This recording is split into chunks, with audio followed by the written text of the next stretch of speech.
Eden Santos, Net 25.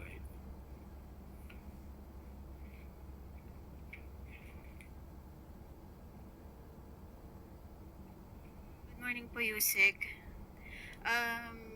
Binatikos po ni dating presidential spokesperson Attorney Harry Roque yung anyay lantarang katiwalian ng mga Marcos sa gitna po ng investigasyon ng Hong Kong sa umano'y gold-linked money laundering activities.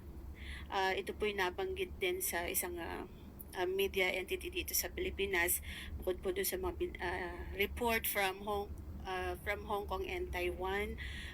Nakarating na po ba ito sa kaalaman ng Pangulo? Ano po yung kanyang reaction kaugnay nitong panibagong allegation po na ito? Wala pong katotohanan. Yun lang po. So yung categorically deny po ito. Walang katotohanan.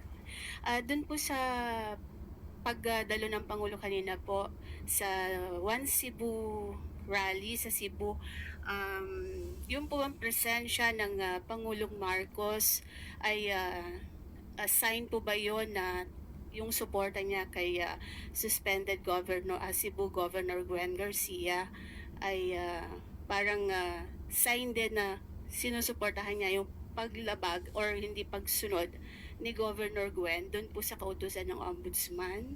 Wala po tayo nakikitang ganun. Yun lang po. Doon po sa nabanggit ninyong 7 pisong baba ng Duterte administration, pwede po ba ninyong i-clarify yon kung talagang 7 piso, gagawin 7 piso kada kilo yung bigas that time, or yung sinasabi po ng dating Pangulo na reduce o bawasan lang ng 7 piso yung presyo po ng bigas? Nasa news na po yan. Maaari po niyong i-refer po ang news patungkol po dyan.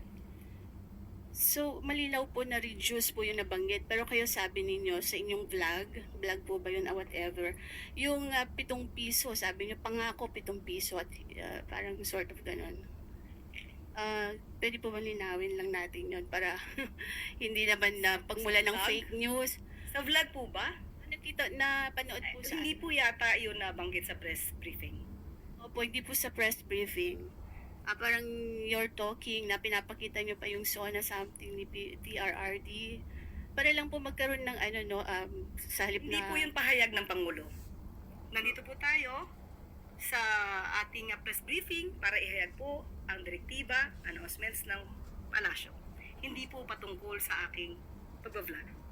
Hindi ba nabanggit ko Salamat lang po yung vlog, Yusek, para lang po hindi Miss Eden, pasensya na po, hindi po ako makakasagot ng anumang sinabi ko outside from this press briefing. Kung ano man ang aking naging opinion personal, pag-usapan natin sa labas at hindi dito po. Kasi po parang makaka-apekto rin po dun sa mga ng Pangulo na medyo iba yung Opo, nababanggit. Miss Eden, kung ano po ang inyong pakay patungkol po dito, inuulit ko po, ang aking pag-vlog ay wala pong kinalaman ang palasyo, ang Pangulo at ang gobyerno. Let's move Diba, on. thank you. Alvin Baltazar, Radio Pilipinas.